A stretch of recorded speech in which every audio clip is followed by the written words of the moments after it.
ସିନ୍ଦୁର ପିନ୍ଧିବା ପାଇଁ ସୁଯୋଗ ଦେ। ହରେ ଦିନେ ତୋ ବାପା ଠିକ କଥା କହୁଛନ୍ତି। ତୋ ବାପାଙ୍କ କଥା ତୁ ମାନି ଚାଲେ। ସେ ବଞ୍ଚି ଥାଉ ଥାଉ ତୁ ମତେ ବିଧବା ସଜାଇ ଦେ ନା। ଆମେ ବାପା ମା ଦି ଜଣ ତୋ ପାଦ ତଳେ ପଡୁଛୁ।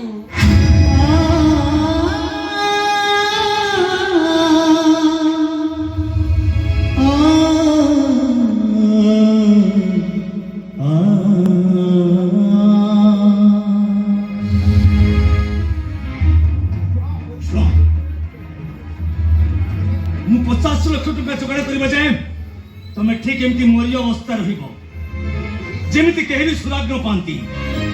ତମେ ବଞ୍ଚିଛ ବୋଲି ଆଜିଠୁ ତମକୁ ସୂର୍ଯ୍ୟ ଚନ୍ଦ୍ର ଦେଖିବା ମନା। ତମେ ରହିବ ଆମ ସେ ଅନ୍ଧାରୁଆ ଘର ଭିତରେ। ତମ ହାତ ଗୋଡ଼ ବାନ୍ଧି ଦିଆଯିବ। ଝାଡ଼ା ପରିସ୍ରା ସବୁ ସେଇଠି କରିବ। ସାବଧାନ ରହିବ ଯେମିତି କେହି ବି ଟେର ନ ପାଆନ୍ତି। ଦିନେଶ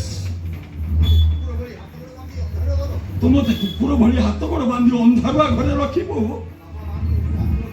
ବାପା ମାଙ୍କର ଏତେ ଆକୁଳ ନିବେଦନର ଫଳ କଣ ଏଇଆ? ଦୀର୍ଘ ଦିନ ଧରି ଗୋଟିଏ ବନ୍ଦ କୋଠରୀରୁ ମୁକ୍ତ ହେଇ ଆସିଲା ପରେ ତୁ ଆଉ ଗୋଟିଏ କୋଠରୀରେ ବନ୍ଦ କରି ରଖିବୁ କହୁଛୁ? ଅପଦାର୍ଥ, ଅମଣିଷ, ପଶୁ, ଛି!